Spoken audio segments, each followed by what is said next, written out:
Good afternoon, and thank you to everybody for joining us here today. We are going to begin. I know a few more are still trickling in. We invite you to come in and find a seat and join us. Thank you so much to everybody for joining us today to recognize National Housing Day, which is celebrated annually on November the 22nd. For this year's event, we are focusing on the latest in safe and affordable housing. We do have a packed house today, both with people watching and attending in person and those who are watching via live stream. We so appreciate your interest in this important work happening in our community. I'd like to start by introducing myself. My name is Brianne Gasho, Senior Project Manager in Housing Services, part of the Healthy and Safe Communities Department here at the City of Hamilton. I would like to begin today with a land acknowledgement. The City of Hamilton is situated upon the traditional territories of the Erie, Neutral, Huron-Wendat, Haudenosaunee, and Mississaugas. This land is covered by the Dish with One Spoon Wampum Belt Covenant, which was an agreement between the Haudenosaunee and the Anishinaabeg to share and care for the resources around the Great Lakes. We further acknowledge that this land is covered by the Between the Lakes Purchase of 1792 between the Crown and the Mississaugas of the Credit First Nation. Today, the City of Hamilton is home to many Indigenous peoples from across Turtle Island, and we recognize that we must do more to learn about the rich history of this land so that we can better understand our roles as residents, neighbors, partners, and caretakers. I would like to extend additional acknowledgement and gratitude to our Indigenous partners who provide supports and services across the housing and homelessness serving sectors in our community. Thank you for all that you do. To officially begin our event and open our event here for National Housing Day, I would like to invite Her Worship, Andrea Horvath, Mayor of the City of Hamilton, to speak. Thank you.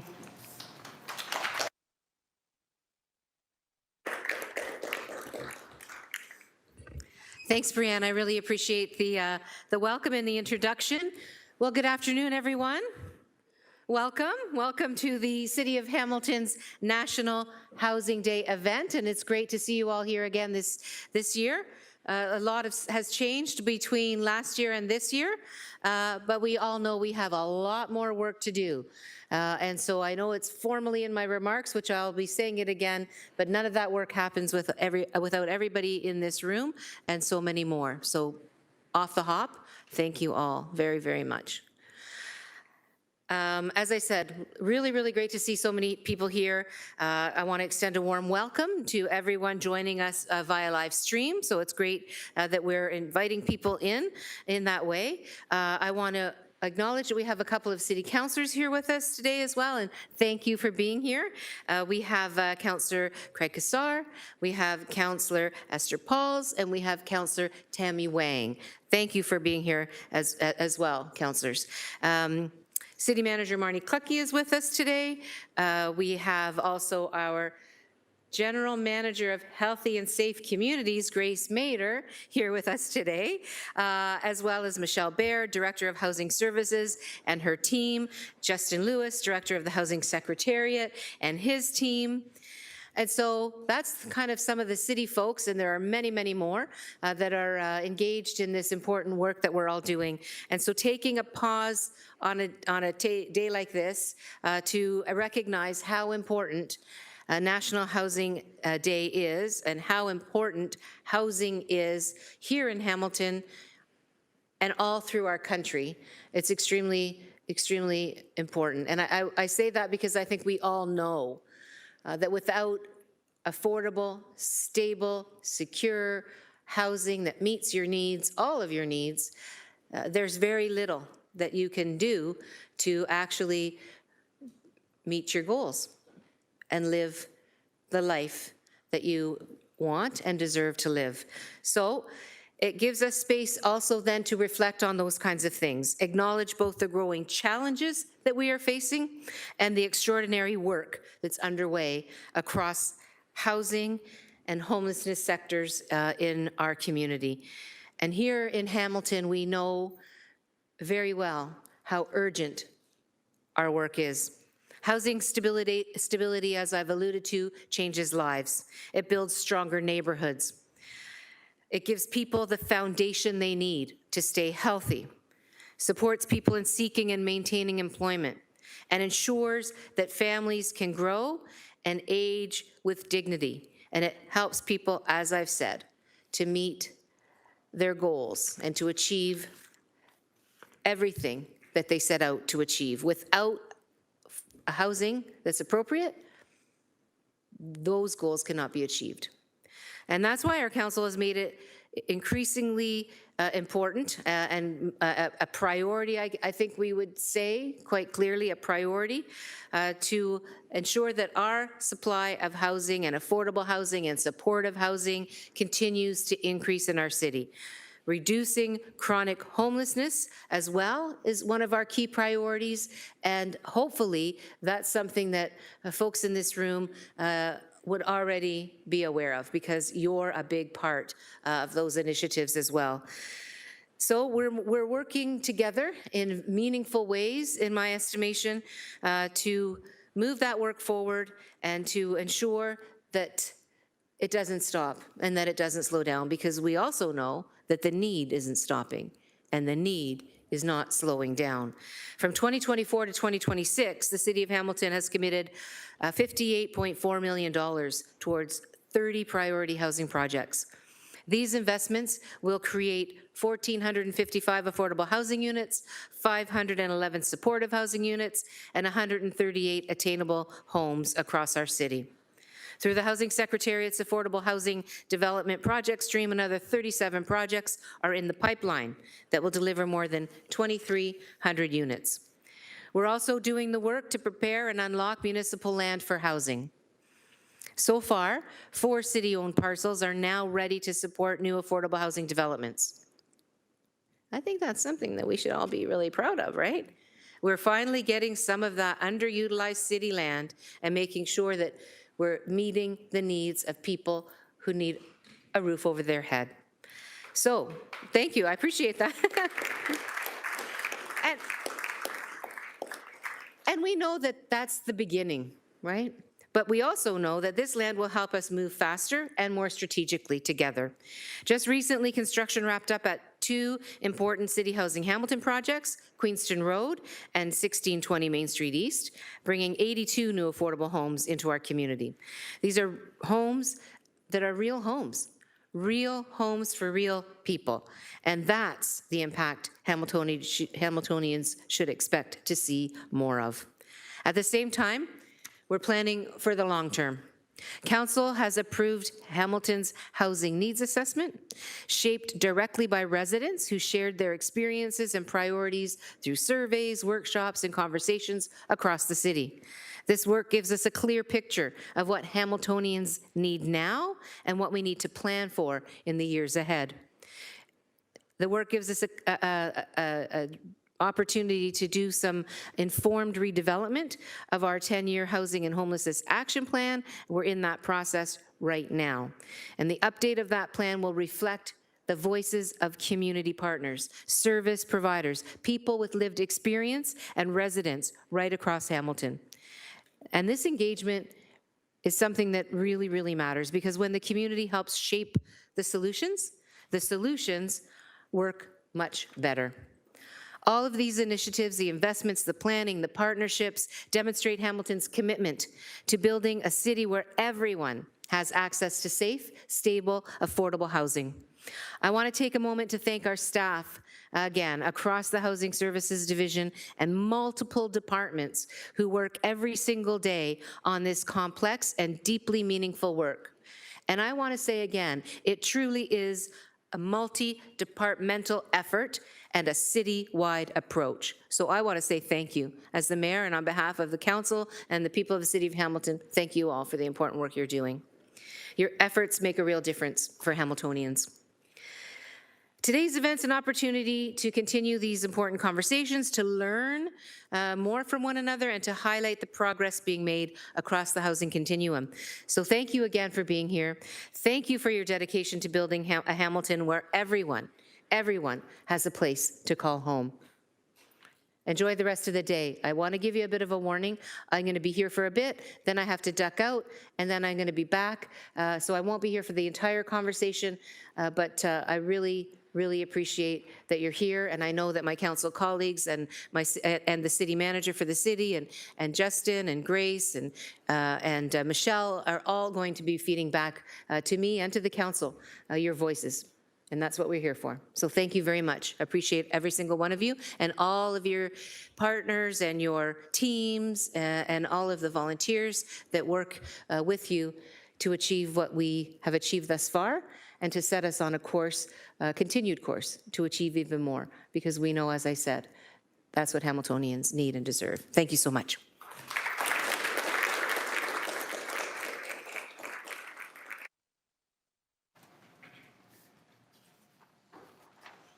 Thank you so much, Mayor Horwath, for bringing remarks. Now I would like to introduce our City Manager, Marnie Cluckey, to bring greetings on behalf of the city's senior management team. Hello, everyone, and welcome. We are so happy to see you and so many of you joining us today. I'm glad to be a part of this great event. Some of you may remember that last year's National Housing Day event showcased the city's new tenant support program, a program aimed at helping tenants understand their rights and prevent wrongful evictions. Well, I'm happy to provide the update that over the last year, this program has continued to demonstrate success and had the distribution of $3 million as part of the Housing Emergency Fund, went to tenants in utility and rent arrears. This funding has proven to be a tangible way to help keep vulnerable people housed. And there are so many other investments, programs, and services that continue to support our work to help people find and maintain housing. And I'd like to share just a couple of highlights with you today. Between 2024 and 2025, the Homelessness Prevention Program funding from the provincial government, combined with the city's contribution, totaled just over $53.5 million. And Reaching Home, that's a federally funded program administered by the city and allocates just over $10.7 million annually, with 75% of the funding going to homelessness services, prevention and shelter diversion, and client-centered supports. In 2024 and 2025, the city's intensive case management and rapid rehousing programs reached 1,489 people experiencing homelessness to aid in obtaining and stabilizing their housing. And over that same period, 516 people were placed into housing. And now, as the mayor mentioned in her earlier remarks, it is imperative that city staff and others continue to advocate on behalf of our residents, advocate to ensure that other levels of government continue to fund housing and supports in Hamilton so that everyone has a home. This year, our National Housing Day agenda focuses on the latest in safe and affordable housing. And so later you're going to have the opportunity to hear from staff about the new Safe Apartments bylaw that comes into effect in the new year. And not only are city staff focused on building affordable and supportive housing, but we are also focused on ways to ensure that Hamilton residents live in homes that are safe for themselves and for their families. So I want to thank you all again for joining us today, whether you're here in person or virtually.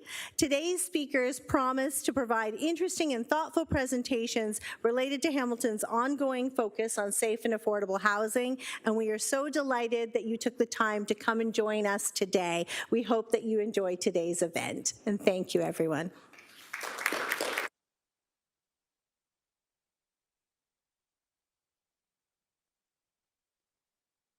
So much, City Manager Marnie Cluckey, for bringing remarks to National Housing Day this year. Before we move along in the agenda, I would like to share a few housekeeping items. So washrooms are located just outside of council chambers in the hallway leading toward the back parking lot. Food is not permitted to be consumed in chambers, so if you do need to eat something, we just ask that you do that outside in the foyer. Smoking is permitted outside of the building. You just need to be 9 meters away from any entrance. And in case of emergency, please evacuate using the closest exit, which again is just out the doors here toward the back parking lot, and then we would meet at the front of City Hall near the large planters. As a reminder, this is a live-streamed event, and the recording will be made available shortly after the event. So if you'd like to refer back to it or there's somebody who missed it, you can absolutely share that with them. It will be on the city's YouTube channel. At the conclusion of our formal agenda today, there will be a networking opportunity with light refreshments that will be available in the foyer until 4 p.m. I'd like to share just a brief overview of our agenda before we get going today. We will hear presentations from Anthony Passarelli from the Canadian Mortgage and Housing Corporation. We will hear from Michelle Baird from Housing Services. We'll hear from Gloria Rojas and Alexandra Rigby from the Housing Secretariat. We'll be hearing from Joanna Manganiello, Manager of Rental Compliance. We'll also be hearing from Sean McKeegan, the Executive Director of Mission Services. We will wrap up our event with a very short highlight from Joe McNeil from the Social Planning and Research Council of Hamilton, who have collaborated with the Native Women's Centre on a housing-focused Indigenous art exhibit. Once our event concludes at 3 p.m. inside Chambers, please join us outside in the foyer, as I mentioned, for some refreshments, an opportunity to view the art exhibit that's out there, and to connect and network with some of the speakers today who have set up tables. All right, let's begin our day. I'd like to start by introducing Anthony Passarelli, the lead economist for Southern Ontario for the Canadian Mortgage and Housing Corporation, to speak on Hamilton's market outlook. Welcome, Anthony.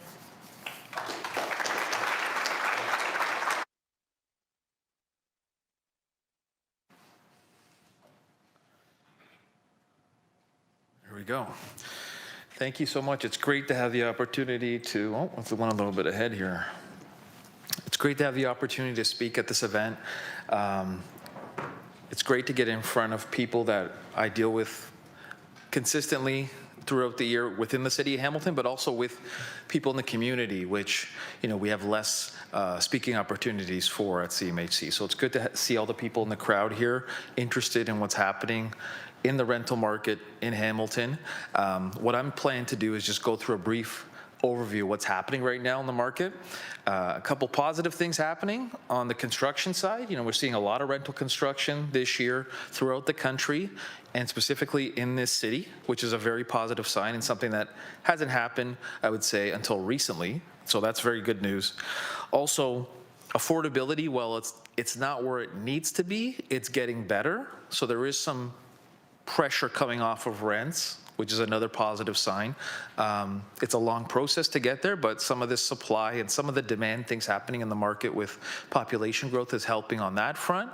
CMHC will be providing our annual rental market survey report in the second week of December. I'm going to talk a lot today about some of the construction trends, but that's something to look out for.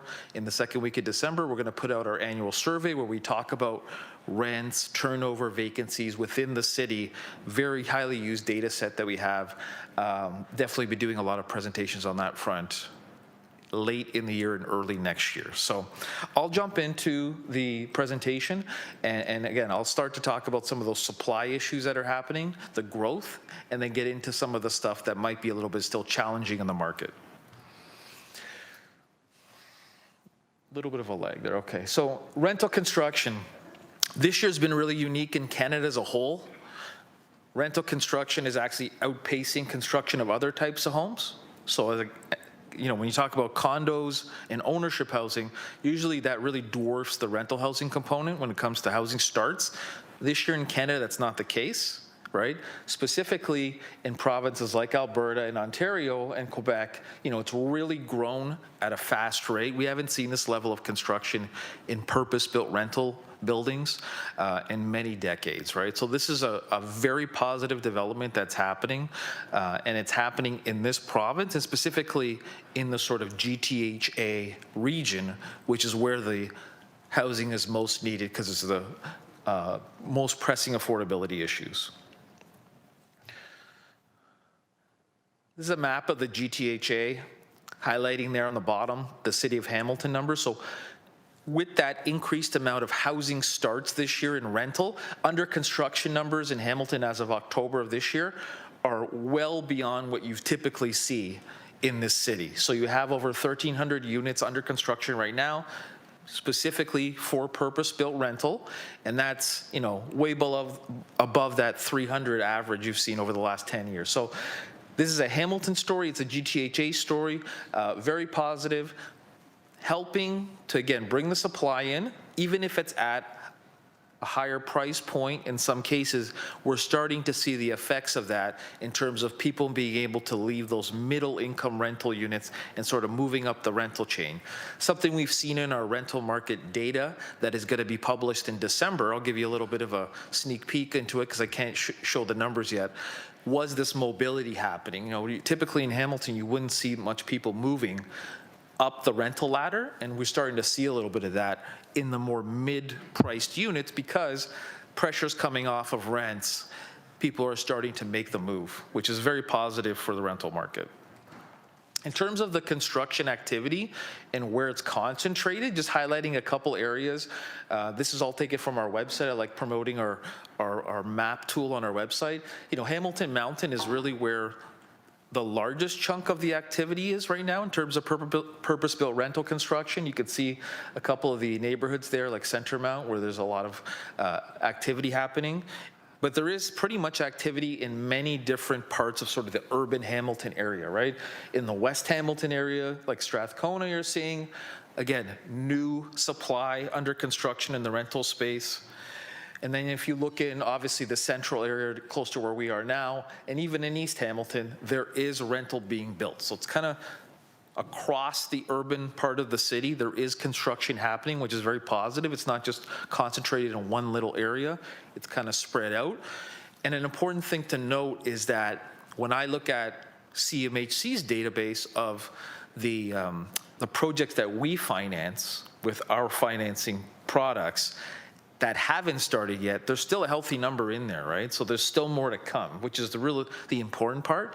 You know, there's been good activity, as I've shown you here, in rental construction, but there's still more that's sort of been approved for financing that hasn't broken ground yet, which is a very positive sign because some things in the rental market are leading us to believe that there could be a slowdown. When I look at the data, though, it's kind of refuting that and saying there's still going to be a lot of construction. Rents. So we don't have our rents yet to publish. We will in December, like I mentioned earlier. But when I look at some of the other sources out there, and they specifically track the high end of the market, the new supply, when you look at specifically the newer supply, the rents generally in the GTHA are decreasing, right? Which is, again, speaks to this idea of greater mobility. You have rents kind of coming down at the higher end of the market because of the supply added, because of some of these things going on with population growth. And what that's doing is that's bringing things to a more affordable level. It's not where it needs to be, but because affordability is getting better, you know, there are more people in the middle income categories and renters that are kind of able to make a move right now because the conditions are softer and they have a lot more negotiating power. On the affordability side, this is just transferring those rents I showed you into like income affordability thresholds. So obviously when you look at the newer stock, it's still geared towards a sort of mid to high income renter, as I'm showing you here. You know, in Hamilton, you know, you have like a mid, you know, $70,000, $80,000 sort of income needed to get into those newer units. However, that number has been coming down, right? That's the important thing to note.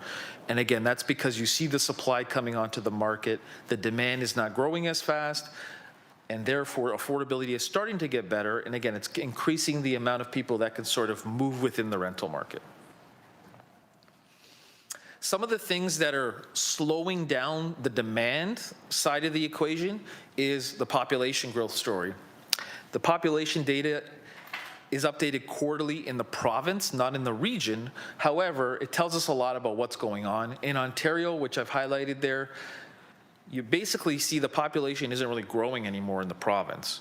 You're getting more people coming in from other countries through immigration, but you're also losing almost as many non-permanent residents on net. So the amount of non-permanent residents that are living in the province, it's actually declining right now, right? And that was a huge boom for rental demand that helped to push rents up and affordability worsen as a result. That story is kind of reversing now, right? That non-permanent resident numbers are coming down, and that's helping to bring a little bit more affordability into the market than we saw in those recent years. Specifically, it's the students. So this is just breaking down the non-permanent residents, telling you, well, if I just look in Ontario at the number of international students, in the latest data point was the second quarter, you're down 25% year over year in international students that are in the province. So that is really playing out in the rental market. Some of the data we've collected for the survey this year that's coming out in December, you know, the areas near McMaster University, Mohawk College, you see the effects on the vacancy rates there going up, rent pressure going down. Very much so this year. Started to happen last year. This year, it's more obvious because of, again, the fact that there's just fewer international students. If you look at Hamilton's data, so this is City of Hamilton population growth numbers. It's broken down by the different components. If you look at that boom period for the population growth here, which is 2022 to 2024, you know, those areas I circled there, the net immigration and especially the non-permanent residents, you could see how much higher the non-permanent resident numbers were in that most recent period versus the previous ones, right? The non-permanent resident numbers was like 8 times as much as it was the previous time. So that's story has completely changed now. So that's taking a lot of pressure off that rental market, which is, again, good from an affordability standpoint. I have to talk about what's happening with the economy. You know, a lot of these presentations I do this year, you kind of have to lead with this, obviously, with the tariff uncertainty and what's happening with the job market. That's impacting rental demand as well. You know, the unemployment rate is rising. It's fairly elevated, a little bit misleading in some ways because there's a lot of people still working, but they might be working less hours or they're in a precarious position. The Hamilton Chamber of Commerce will tell us that. We have meetings with them regularly and they'll say that, you know, there's less people. People are working, but they're in a spot where they could not be working soon, right? So the employment situation is a headwind for rental demand, right? Less people willing to go into rental housing or split off from their unit and rent their own place. But again, on the one hand, that's not good for renter demand, but it's also an affordability pressure coming down, right? Because there isn't that sort of more people wanting to fill the units right now. Some of those tariff exposed sectors, you know, the province of Ontario put together a nice chart here on this. Essentially, you know, the data on the employment side is for the Hamilton region, which it doesn't just include the city of Hamilton. That's the way StatsCan does it. But what it does tell us is that on a scale in the province, Hamilton's kind of in the middle to high end in terms of exposure to tariff issues, right? In terms of the employment. We know obviously the steel industry is highly exposed, but the auto sector is the one with the most connection to the United States, as I'm showing here on the chart. So Hamilton's kind of more in the middle on that side. It's not Windsor or Kitchener, but it has the exposure there. And again, that plays into the rental demand and why it's showing as fairly weak right now compared to recent years. The employment story plus, again, that population one, which is the big one, with the non-permanent residents starting to, the numbers starting to go down. I'll finish off just talking about home ownership demand and how it plays into rental demand. You know, there's always these bottlenecks in the rental market. One of them is at the higher end, those people that want to buy, but they can't, so they stay renters longer, and that puts pressure on the rental market. So this is City of Hamilton, just an exercise I like doing with all the cities that I cover. If someone was to put the minimum down payment and try to buy a house right now, again, this is a sort of middle range type house of a single detached, a townhome or apartment in the city, how much income would they need to qualify? And you can see that essentially, even with the prices coming down to purchase homes, it's still fairly unaffordable. You know, if you want to get into a single detached house, again, just a sort of standard one, you're still looking at about $150,000 income right now in the city of Hamilton. For townhouses, it's more like $125,000. So a lot of renters can't afford that, so they're staying renters longer. The bottleneck still exists at the top end of the market. At the bottom end of the market, you know, the vacancies are still very low, but in the middle, people are moving within the rental market more, which is what I've mentioned a couple times. So this is something that consider. It's obviously something that needs to change. We do think going forward there is room for prices to keep going down in the resale market. You know, I think the price pressures will continue to go down for purchasing homes, and this could improve next year. And you might see a little bit more people leaving to buy, depending on how far the prices fall. So that's it for me. Contact info's here. Happy to share the presentation deck. I'll also be outside at the, we have a table here with some of my colleagues here, if you want to discuss what I presented, plus all the other things that CMHC does in terms of the housing solutions we have, financing programs. We'll have a booth out there. I'll be happy to chat with you then. Thank you.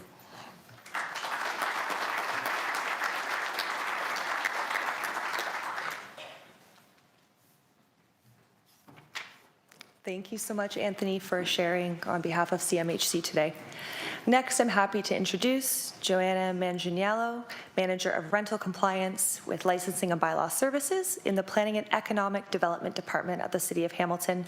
Joanna will be presenting on the city's upcoming new Safe Apartments bylaw. Welcome, Joanna.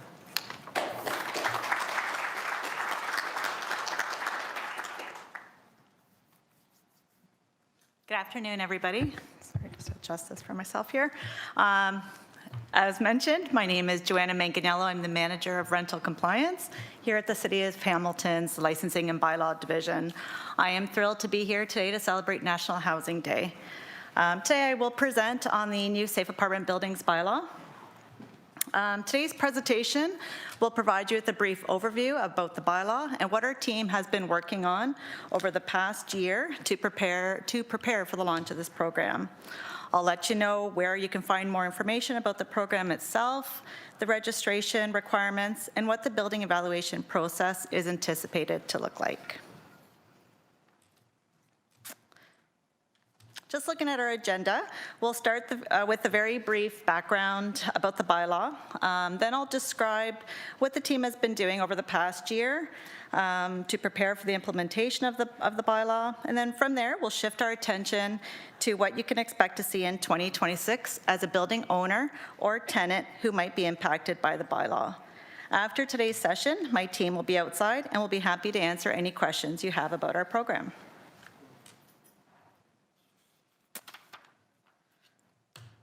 So to briefly summarize the history and purpose of the bylaw was proposed back in 2023 by members of council and was approved by council through the 2024 budget process, along with the renovation, license, and relocation bylaw.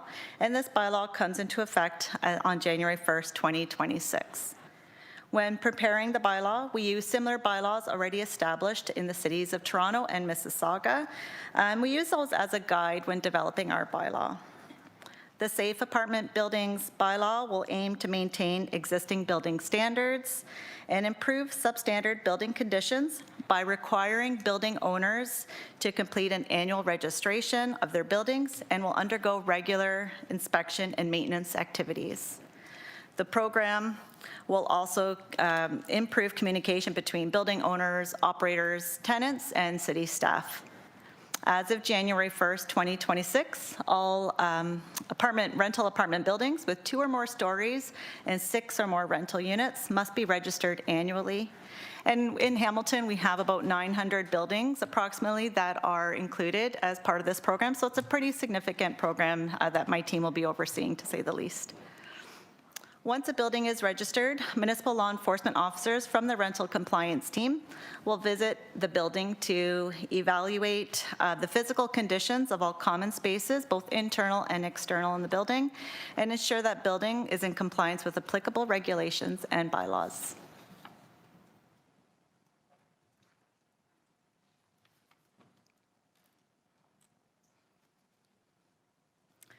Since early 2025, my team has been working hard to build a program from the ground up, so it's ready to go for the launch date of January 1st, 2026.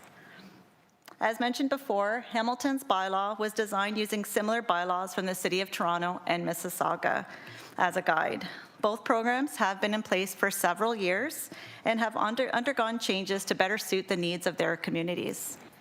Our team participated in discussions with staff from both municipalities to get more details on how each of their program work.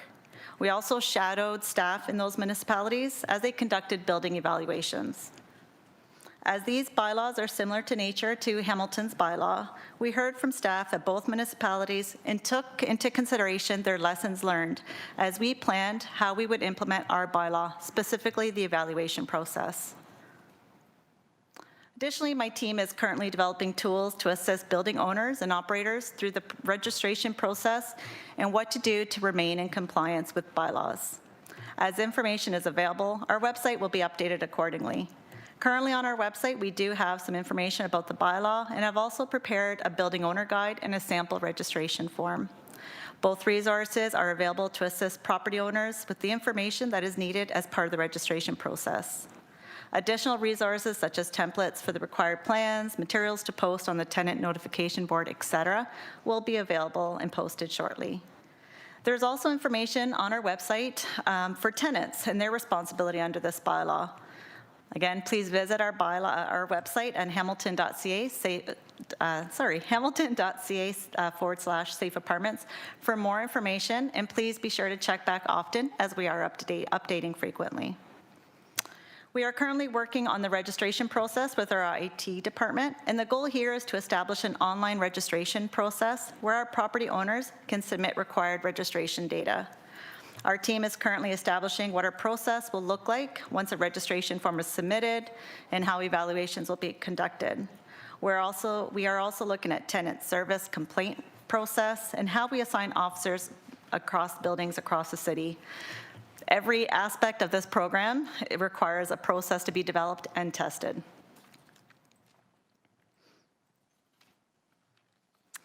As part of the approval of this program, Council requested that staff conduct public consultation, especially to engage with the public on the evaluation process and what matters most. Over the period of late June to the end of September, our team undertook a public consultation campaign to raise awareness about the bylaw in the housing sector and with tenants, collect feedback about which criteria should be used to evaluate buildings, and determine the priority level of different criteria used when evaluating common spaces within apartment buildings. We used a few different methods to reach different areas of the community and to hear diverse perspectives. We reached out to internal consultation with other city staff who work in similar areas. For example, our building division, waste management, housing services, public health and fire, to learn from their experiences. We also presented to external groups in the housing sector. And finally, we also completed community pop-ups at events and libraries to speak directly with residents and hear about their experiences with rental housing. At these events, participants were given stickers and asked to cast votes on a list of draft evaluation criteria to indicate which ones they felt were the highest priority or the most important based on their experiences. And finally, we completed an online survey through Engage Hamilton. So what did we hear at all of this? We heard from social housing providers that they identified restraints or the registration fees as a barrier for them. I'll speak a little bit more about that along the way. Community pop-up conversations and online survey results showed alignment in which criteria are highest priority, such as pest control and treatment, health and safety standards, having opportunities for clear communication with the building owner or operator about service or repair requests, and other building issues. While all criteria were indicated to be important in some way, criteria that came across as lower priority issues were items like property landscaping, the aesthetics of the property or building common areas, and state of the mailroom or laundry room, as an example. We were happy to see that the areas that staff felt were the most important matched what we heard from the community. I will talk a little bit more about how we were using the results later on in the presentation when I speak about our evaluation approach.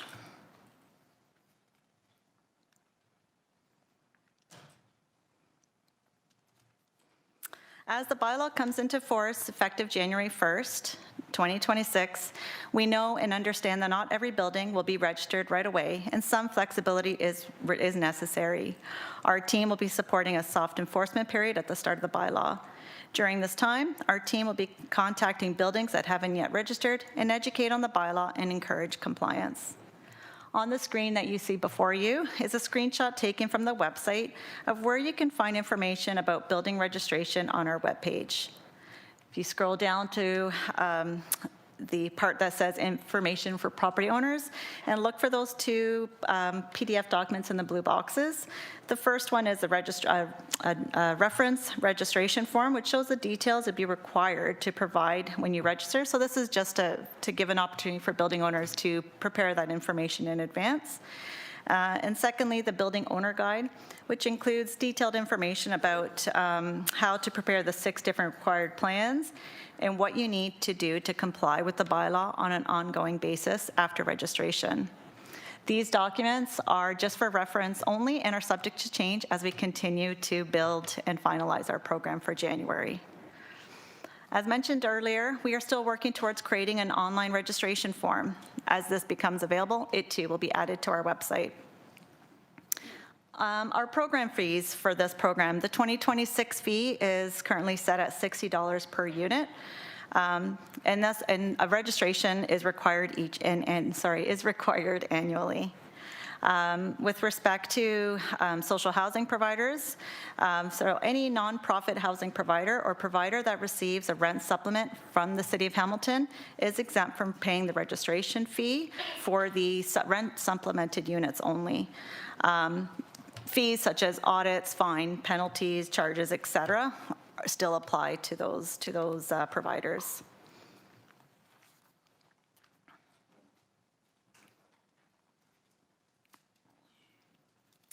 Once your building is registered and submitted to the city, our officers will review the application for completeness and schedule an evaluation with the primary building contact person. A representative must be available on site during the evaluation. And the evaluation itself does not apply to in-unit inspections. We're only looking at exterior and interior common areas. We'll be looking for maintenance and cleaning practices, health, safety, and security, customer service practices, and the overall compliance with the bylaw.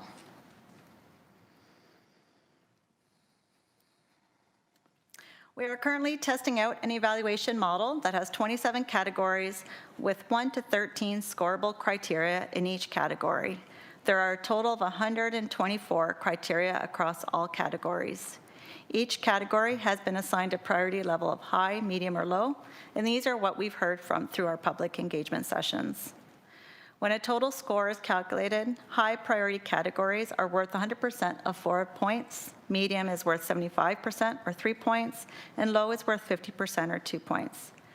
As you can see from the chart above here, officers will issue orders for compliance on any criteria that receives a score of 2 or lower. As I mentioned, we're still testing this evaluation. So the number of categories, the criteria, the priority levels, et cetera, may change before we roll this out. However, we are committed to finalizing this before our first building evaluation is complete, so that all buildings are evaluated using the same criteria and scoring method.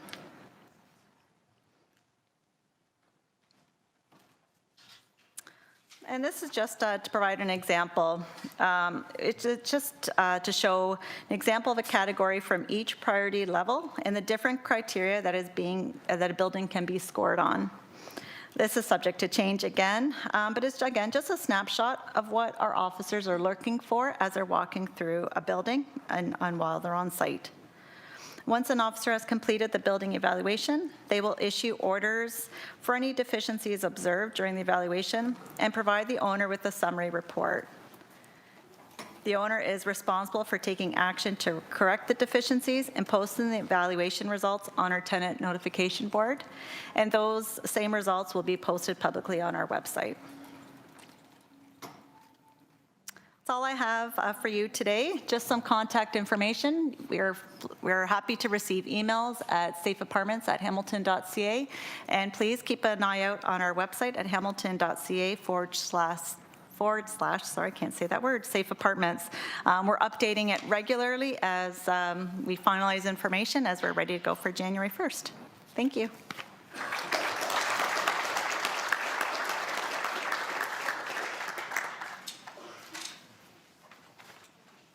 Thank you so much, Joanna, for sharing with us today.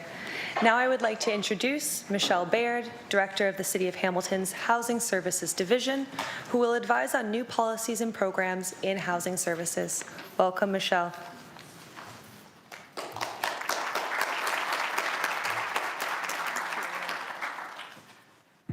Thank you, Brian. Welcome, everyone, and thank you for joining us. I'm Michelle Baird. I'm the Director of Housing Services Division for the City of Hamilton. Housing Services Division operates as the service manager with respect to social housing, shelter provision, et cetera, within the city. So I know many of you and have worked with many of you that are here today. Our mission in housing services is fairly broad. From social housing to policy to homelessness, outreach, we really touch across the housing spectrum. The backbone of all the work that we do in housing services, and our focus really is on people. And we work to support people through policies and programs. And so today I'm going to talk to you about just a few new policies and programs that we have in the City of Hamilton to meet the needs of our community in a proactive way and enhance some of the programs that we deliver. The examples that I'm going to walk you through are just a very few of many amazing examples that I could call upon and the services that our partners provide. But bear with me while I highlight just a couple of them. Some of you might recall, and our city manager Marnie spoke to this, that last year's National Housing Day, we focused on the newly launched tenant support program.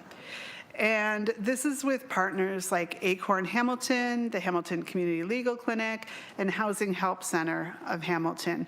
We have Mike Jones here with us today. He's the program manager that oversees that program. And that program now has been operating for approximately, well, just over a year. And since that time, Mike's been called on to present the work that Hamilton does in that program at a number of conferences at the national level. So this team is really doing great work to keep people housed. In 2025, as you've heard Marnie speak, the tenant support program reached over 3,500 tenants in our community.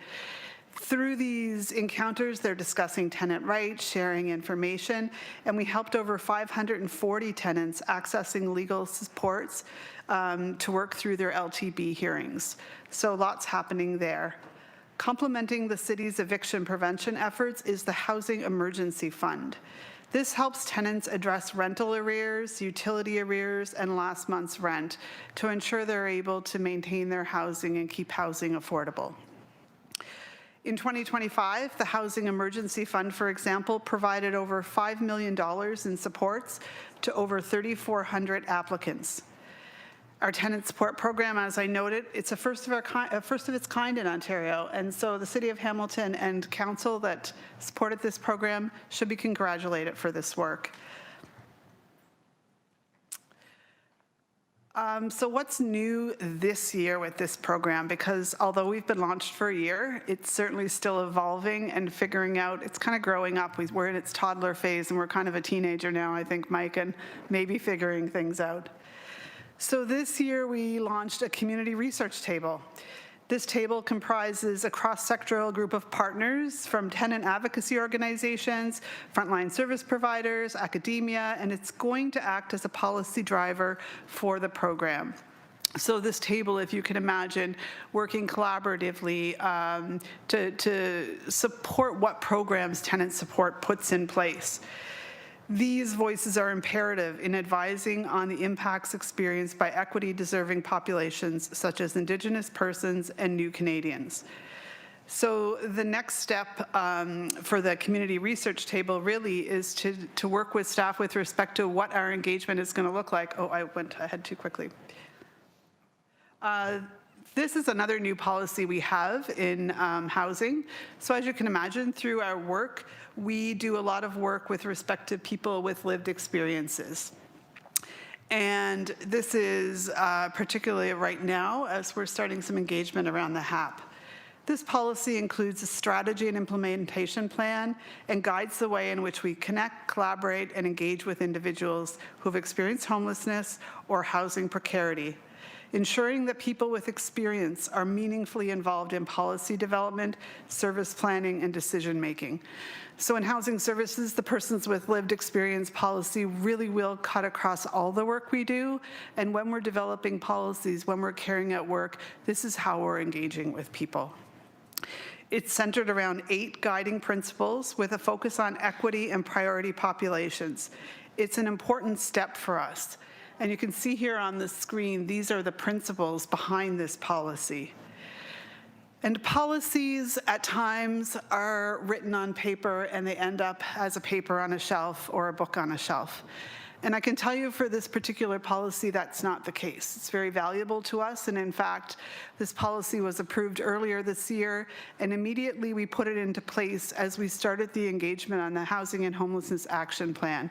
Many of you in this room have been participating in focus groups, and through those focus groups, basically those focus groups and that work is underpinned by this policy.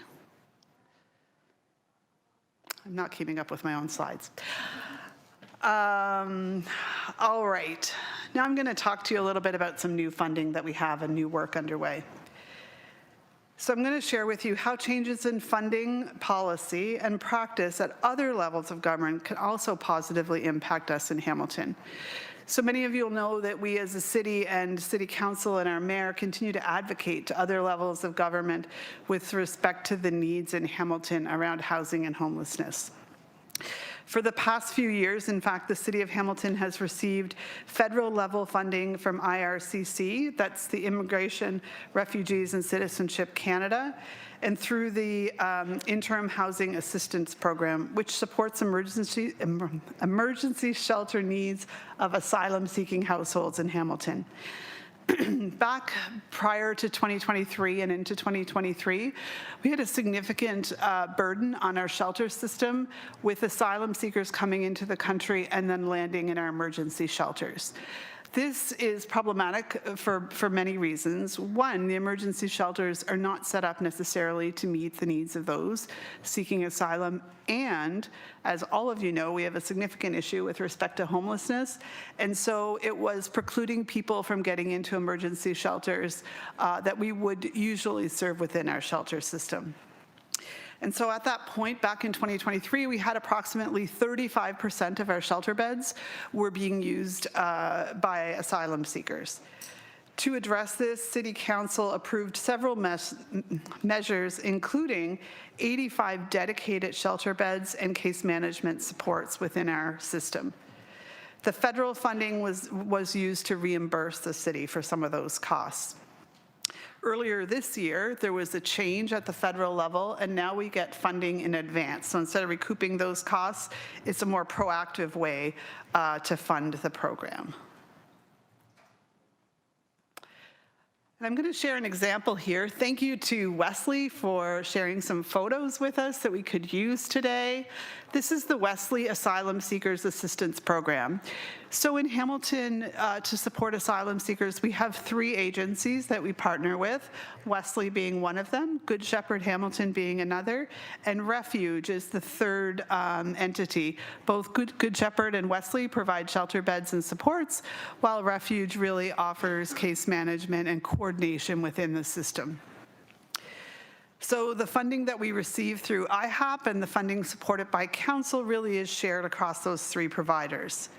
Since programs launched, asylum seekers in mainstream emergency shelters, so our usual shelter beds, have been reduced from 35% to 7%. And so now with those dedicated beds, we're relieving that pressure within the emergency system. I'm going to talk a little bit more about the Wesley program specifically. Since June of 2024, when programs launched, 347 clients have enrolled into Wesley's program, with 267 of those individuals gaining stable housing since that time.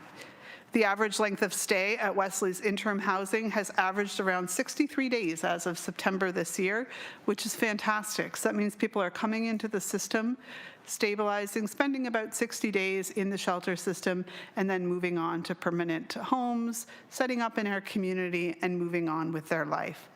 Thank you again to Wesley for sharing the photos, but also thank you to Refuge and Good Shepherd, as well as Wesley, for providing the service. And at this point, I just want to say thank you to all of you. Although I'm telling the story here and sharing with respect to what we've achieved, all of these things are only happening because of the amazing partnerships across the city. We work with many partners, actually, from social housing to RCFs, shelters, to our food banks, and everyone really plays a piece in the puzzle. The other group that I would sincerely like to thank is my own team, and this is my team at Housing Services Division. Many of you will know some of these faces and have interacted with them from time to time. Many of you see them on a day-to-day basis. They're a tremendous group of people, and they're the only reason that I'm here today. They are a fantastic team, and thank you to every one of you that are actually in the room.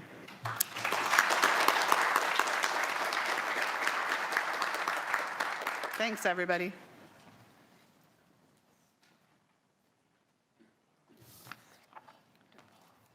Thank you so much, Michelle, for sharing with us about some of the new programs and policies. Next, I'd like to introduce Gloria Rojas, Manager of Housing Policy and Relations, and Alexandra Rigby, Manager of Infrastructure Planning and Development with the City of Hamilton's Housing Secretariat Division, to share about the upcoming Housing Master Plan and other work. Welcome.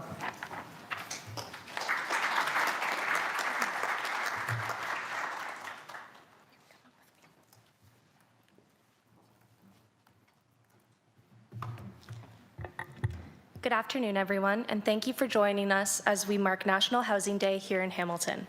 My name is Alexandra Rigby, Manager of Infrastructure, Planning and Development with the Housing Secretariat Division, and I'm joined here today by my colleague Gloria Rojas, Acting Manager of Housing Policy and Relations.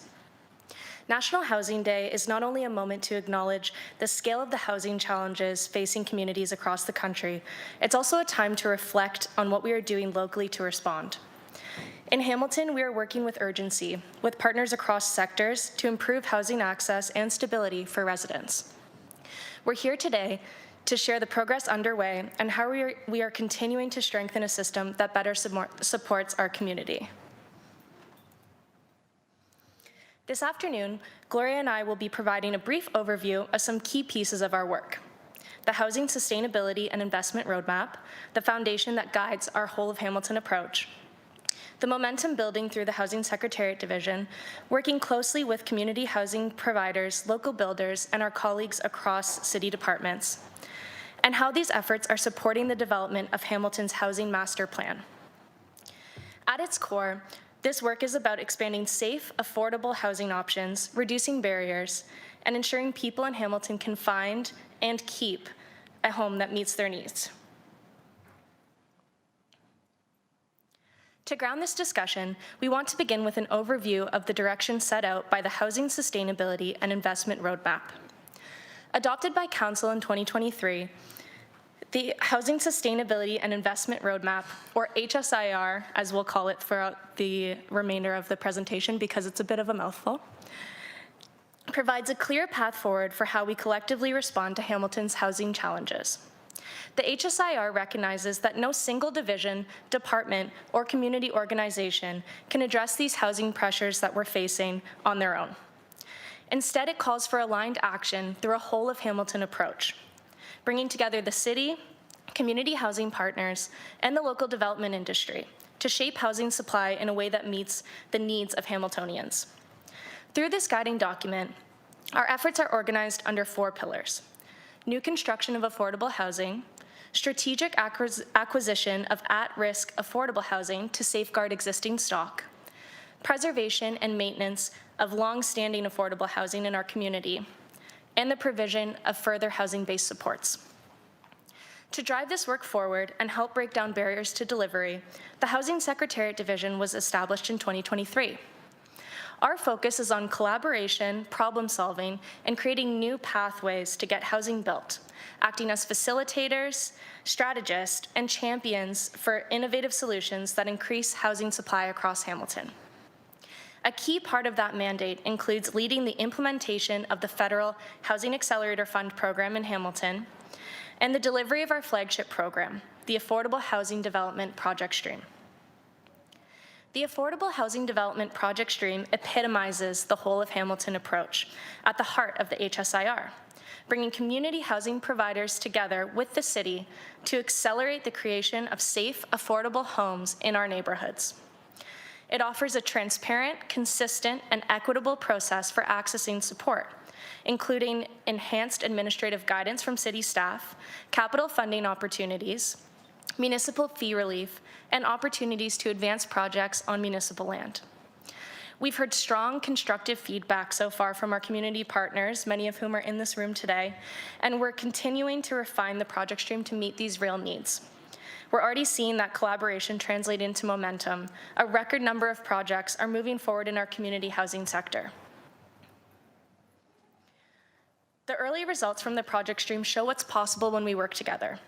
Since launching in December 2023, we've seen 44 project submissions, representing more than 2,500 potential new homes across Hamilton. These proposals are being led by community housing providers who know our neighborhoods and understand residents' needs on a first-hand basis. As Mayor Horvath mentioned earlier, through $58.4 million in funding commitments between 2024 and 2026, the city is now supporting 30 projects and advancing 3 municipally owned sites for future development.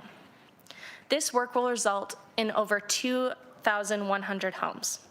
This tangible progress reflects the readiness of our local housing sector and the strength of collaboration that continues to grow in Hamilton. This investment is made possible through contributions from our Supportive Housing Reserve, the Affordable Housing Program account, and importantly, the federal government's Housing Accelerator Fund. I want to take a moment to thank the federal government and CMHC, as I know we have some representatives here today, for their leadership and partnership through the Housing Accelerator Fund. It has been truly transformative, unlocking innovative opportunities at the municipal level and accelerating progress to bring forward the homes that Hamilton needs. And this has been a year of real visible progress, which is very exciting for us to come and present today. Progress that you can point to and progress that has created places that people are already calling home. Through a whole of Hamilton approach, 4 new developments have reached or will reach occupancy this year. We have one coming up later this month, welcoming residents into 152 new affordable and supportive homes. So congratulations to City Housing Hamilton and St. Matthew's House on this amazing achievement. We also celebrated 7 groundbreaking ceremonies across the city, marking the start of construction on 545 future homes, with both affordable and supportive options coming forward. So this is a bit of a longer list, but congratulations to Victoria Park Community Homes, Indwell Community Homes, Luso Canadian Charitable Society, Sacagawea Nonprofit Housing, and Hamilton East Kiwanis Nonprofit Homes for breaking ground on these exciting projects. These homes will support equity-deserving groups, seniors, low-income families, and workers, as well as those transitioning out of homelessness, making it possible for Hamiltonians to stay rooted in the communities they know and love. Alongside the new construction we're also taking a closer look at the tools available to us as a municipality, including how we use city-owned land. In collaboration with the Corporate Real Estate Office and the Municipal Land Development Office, we're reviewing our municipal land portfolio to identify where public land can support housing solutions. Municipal land is one of the levers that we can pull to advance housing, whether that's helping community housing providers build, supporting co-location opportunities with city services, or reinvesting the land value to bring even more homes forward in the future. Earlier this year, Council authorized 4 municipal sites to move further through the due diligence and disposition process. This is another way we are aligning the city's assets with Council's priorities and taking practical steps to advance more homes across the community. And with that, I will turn things over to Gloria, who will share insights from our housing needs assessment and how those findings are shaping the development of Hamilton's housing master plan.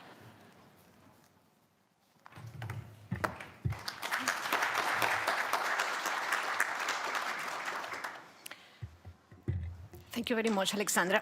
Sorry. Well, now that we know what we have done so far, it's time to reflect on what else we need. During 2024, the city, and along with external consultants, conducted a housing needs assessment. A housing needs assessment is a vital tool to know exactly what we need here in the city of Hamilton. The final report was delivered and approved by Council in September of 2025, this year.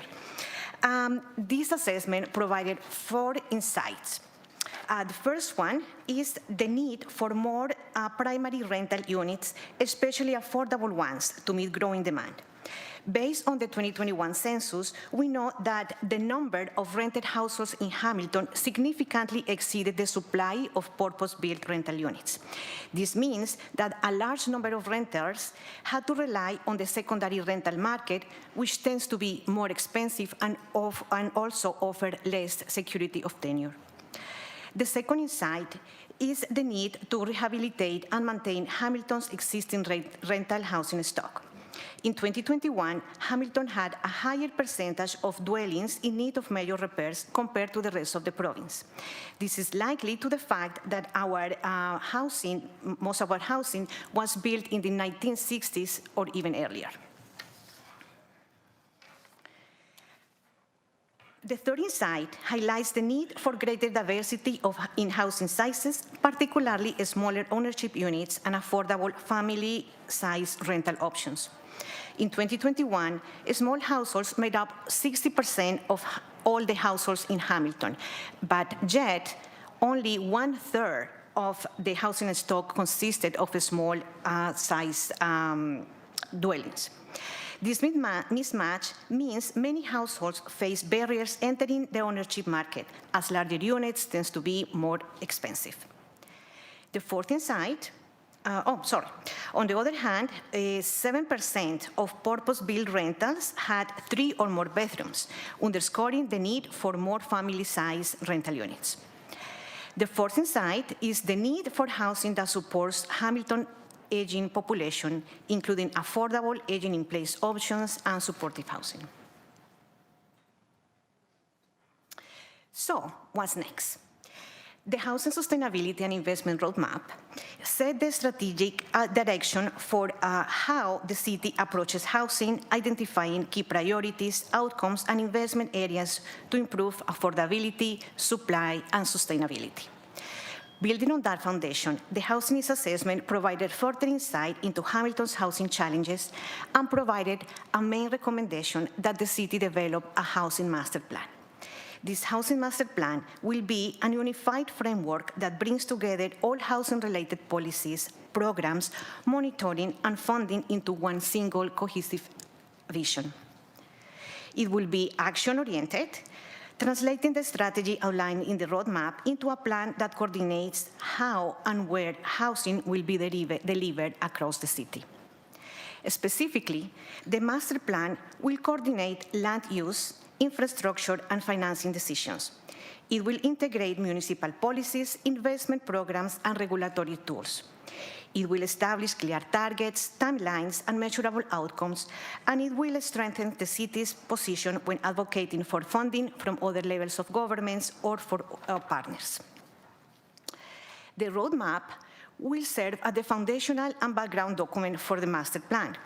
But the master plan will also build and integrate other relevant city strategies, including the Housing and Homelessness Action Plan, the Parks and Recreation Master Plan, transportation reviews, the Climate Action Strategy, City Housing Hamilton's Capital Action Plan, and any other initiatives that intersect with city housing and community well-being. This work will be made in collaboration with the Canadian Housing Evidence Collaborative, or CHEC, which have been a valuable partner and advisor for the city, and in fact, they help form the roadmap. One of the most important aspects of the Housing Master Plan will be community engagement. This plan can only succeed if it reflects the experience, expertise, and aspirations of the people that work and live in Hamilton and who are directly involved in housing delivery and support. We will engage broadly and with purpose to make sure a diversity of voices are heard. This will include residents and neighborhood groups, nonprofit and cooperative housing providers, philanthropic partners such as foundation and community funders, indigenous partners and service agencies, and of course, internal stakeholders and City Council. To support this, we will use a variety of engagement methods, including stakeholder roundtables, online surveys, community pop-ups, and working groups. The goal is to make this process inclusive, transparent, and actionable, building a plan that truly reflects the collective effort required to meet Hamilton house needs.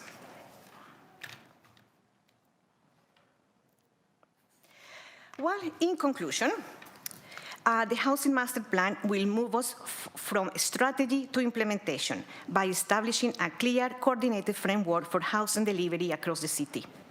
One of the key outcomes will be a comprehensive list of housing projects that identified priority sites and opportunities for new housing development over the next several years.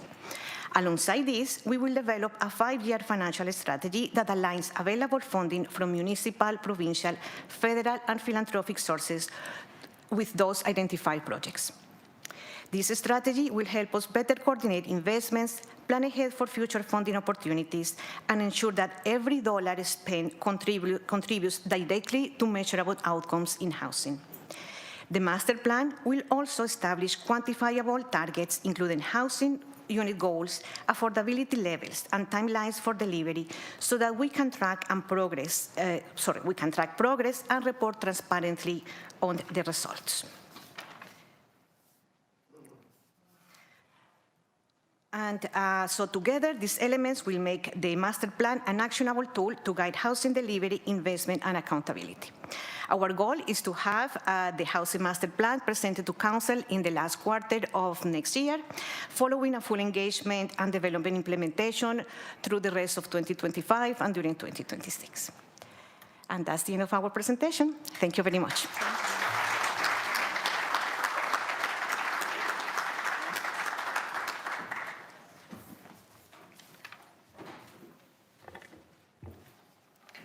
Thank you so much, Alexandra and Gloria. Now we're heading into one of our final presentations for the day, and I would like to introduce to you Sean McKeegan. Sean is the Executive Director of Mission Services of Hamilton.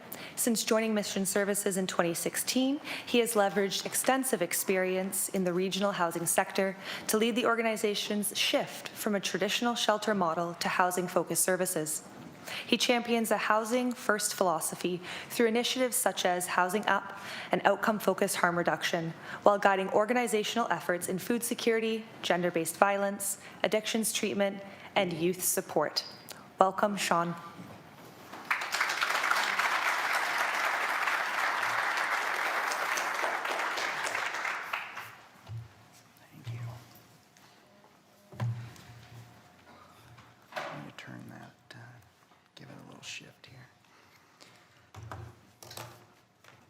What do you say about here? Well, good afternoon, everyone. My name is Sean McKeegan. I'm the Executive Director of Mission Services of Hamilton. I'm here with Ronaldo Da Silva, our Housing Up Director, along with many more of our organization's team here in the gallery. I'd like to extend our thanks to everyone joining us today, to the Mayor, the members of Council, to the CAO and City staff for hosting this event, to the community agencies, business partners, and of course, members from all across our community. It's an honor to be in council chambers talking about something that matters as much as housing, because housing touches every part of our community. National Housing Day isn't just a ceremony, it's really a checkpoint, a moment to pause and look at what we've been able to accomplish together. So here's what to expect. I'm going to walk you through how our organization actually works inside of this larger system, how it moves, what we've worked to introduce and to strengthen. We'll talk about the ways that Mission Services and the broader housing and homelessness system respond to emergencies, but in a fully housing-focused way. You'll see how our collective work has evolved from crisis response to a forward motion. And we'll touch on 4 key areas. First is early intervention and diversion, and every door is the right door function. Then our housing-focused sheltering, which is a purpose-built space designed not just to shelter people, but to help them move forward. And after that, there are some critical support services, the ones not always considered housing-specific service interventions, but still absolutely ones that help steady and strengthen system efforts. Food security, outcome-focused harm reduction support, and our drop-in programs that keep people connected even after they've found housing. And finally, we'll look at Housing Up, our Reaching Home funded outflow solution. So I'll share some of those results and what those combined efforts have accomplished and why the data tells a story worth celebrating. All of these at their core are human services. Like every other service that involves people, whether it be health or education or social, this work is about people helping other people move forward. And with that frame in mind, we'll start by going back and look at how coordinated access first began to take shape. When we talk about progress, it helps to remember where this began. For Hamilton, the starting line was 2014 when the community launched its first 10-year housing and homelessness action plan. And that plan put into writing what everyone in this room already knew, and that is that housing was not a side issue. It would be the foundation that everything else would sit on. Now, I won't linger too long there because the real turning point for us came a couple of years later, around 2016, early 2017, when we started talking seriously about how we would coordinate that access.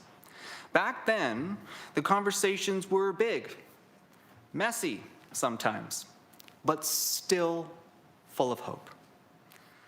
Some of you might even remember those full-day workshops where we covered the walls with sticky notes and arrows, drawing out what we thought a new system could be or what it could do. And we'd said every door needs to be the right door. And that was ambitious, maybe even a little naive, but it was also exactly what we needed to do. The energy in those rooms was something special. We were talking about by-name lists and data quality and building a system that could see people instead of files, one that could do what really needed to be done, and that's end homelessness. We didn't have all of the tools yet, but we did have the instinct to track, to coordinate, to connect. We were building the language that so many others were still just working to write. Now, it's important to remember the context. In 2014, the pressures on the system looked entirely different. Inflation was stable, housing costs were significantly lower, and the scale of the pressures we see today wasn't even on the horizon. Back then, a system could almost imagine keeping pace through local innovations alone. But the last decade has changed that. The housing and homelessness system doesn't control the economy, it doesn't control local conditions, and it doesn't control global health emergencies. The system responds, it adapts, and that takes time. That's why 10-year plans exist. It's easy to put together a basket of great ideas, but it's harder to implement ones that live inside of those real-world pressures. And yet that implementation work, the slow, deliberate, sometimes invisible part, is where transformation actually happens. So when we look back now, we can see the line. From the first commitments to collect good data, to the shared understanding that no one agency could do this alone, from a conference conversation to a living system that coordinates real people moving in real time. What you'll see through the rest of the presentation are some of the results of 10 years of evolution, how that early ambition became a network of practical solutions, early intervention and diversion, housing-focused sheltering, and a set of outflow programs and sustainability programs that are rebalancing how we move people from homelessness to housing. The system of 2014, in many ways, could only imagine that. The system of 2025 can prove it. Now let's talk about how we saw the system actually working.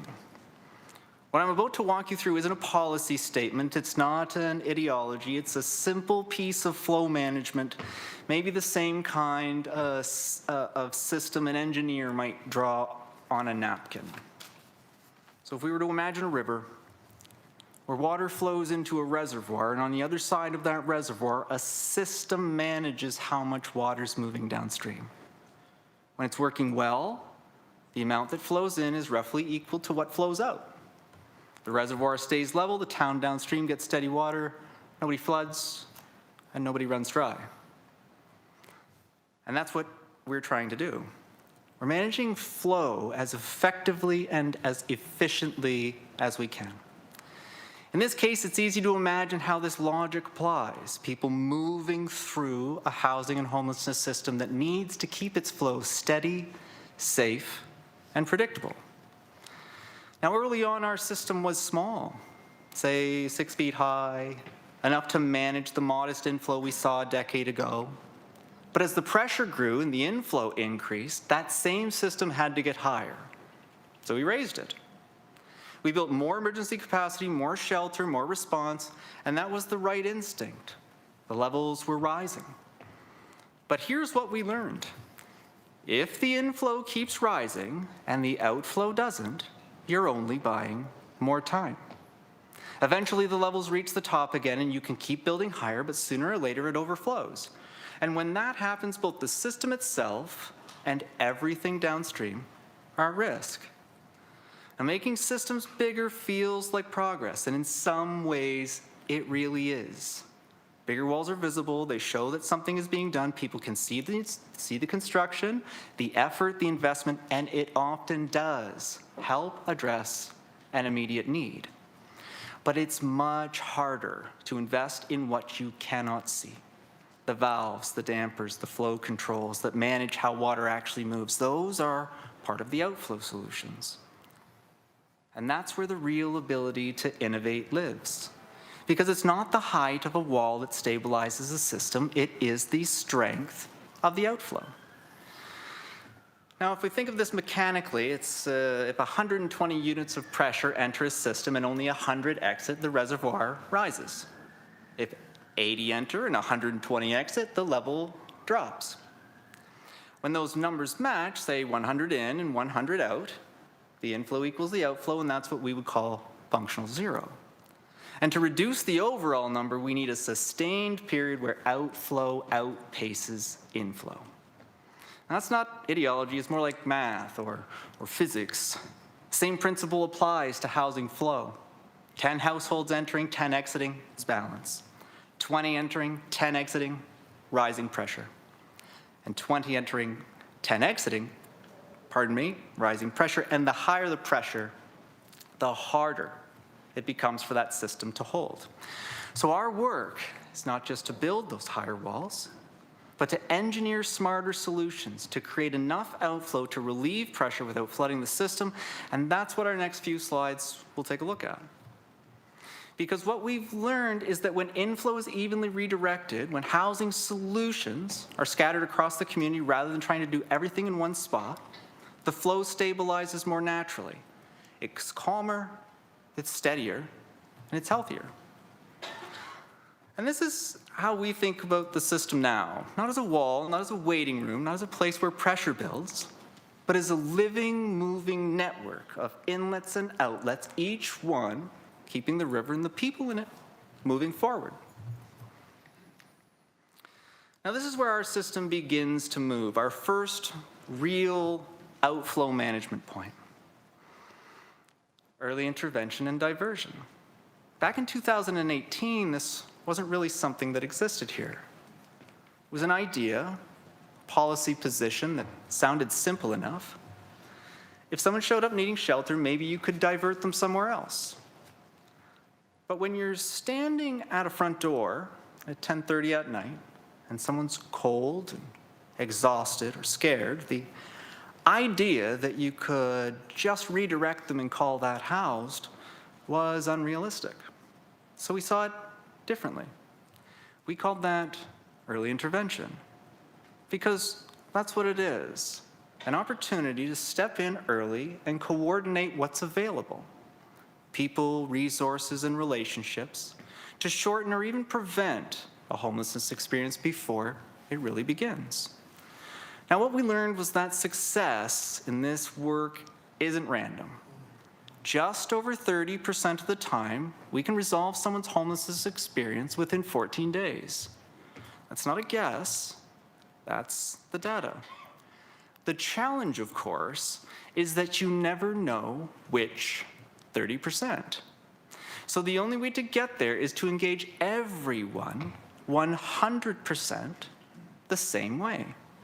That means taking time at the front end to build expectations on both sides. For the 70% where we don't resolve things immediately, we lay out what comes next, what someone can expect from us, and what we'll expect from them. That shared understanding sets up every other part of our work and our system for success.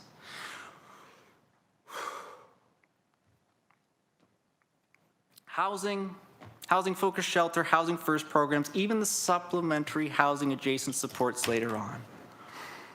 And that's really the model. Meet people immediately, mobilize whoever you can, landlords, family members, employers, service providers. Every one of those can be a source of an outflow solution. Now, early intervention isn't flashy, but it works.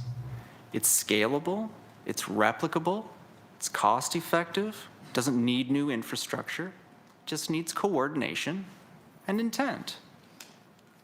One of the best examples of how we've replicated this is our partnership with the Ministry of the Solicitor General. We apply the early intervention practice to the probation and parole team's efforts to assist individuals at release. When someone is beginning a community reintegration process and doesn't have a fixed address, we work with that problem or that person and their probation team before they're released with a goal that they can quickly and sustainably exit to housing. And if for some reason that doesn't go according to plan right away, they don't disappear. They move seamlessly into the same coordinated process as everyone else. Same expectations, same supports, same outcomes. This is the first damper in motion. Relieves pressure before it builds. It prevents overflow before it happens, and it makes every other part of the system stronger. Because when you open that first gate early enough, everything downstream can flow a little smoother. Now, this is probably the part most people recognize, housing-focused shelter. You've heard the phrase before because it's familiar now. But what most people don't really see is what that transformation actually meant. 10 years ago, the word shelter meant something very different. It was a stopgap. It was a warm, dry place to sleep, get a meal, and get on to the next day. It wasn't designed to move people. It was designed to shelter them. And that's what we inherited, a sheltering system that was doing the very best that it could. But functionality isn't the same as focus. And even in those older spaces where functionality existed but the aesthetic did not, people still supported the work because they could see that it was working. It worked because we refused to treat shelter as an endpoint. Now in 2021, we put our housing-focused shelter transformation on display nationally. We were invited to share the story of our organization's multi-year transformation right alongside large transformation efforts by operations in Montreal and Calgary. Big cities, big systems, and right there between them was Hamilton. That presentation focused on continuous improvement, the relentless pursuit of getting a little bit better every day. And that's what we've done. Because becoming a housing-focused shelter isn't about a new building, it's a mindset. The difference is simple, but very important. Every interaction, every conversation is designed to support and accelerate an exit. Every engagement reinforces a housing goal. And when someone can't exit right away, we help them understand what comes next, what they can expect from us, and again, what we'll expect from them. We learned along the way that clarity is kindness. People just really want to know where they stand. So when expectations are clear and consistent, outcomes improve across the board. Now in 2017, when we started, only a fraction of the people exiting shelter were doing so into permanent housing that we knew of, because even if they were, we didn't really have many effective ways of knowing. But in 2025, the numbers have grown dramatically. These are real people leaving shelter for homes that last. And it's worth saying this too, these are unique individuals, unique outcomes, resulting in part from the engine that we've built together. This is coordinating access at work. Because when a shelter works the way it's designed to work, it isn't a stopgap, it's an engine.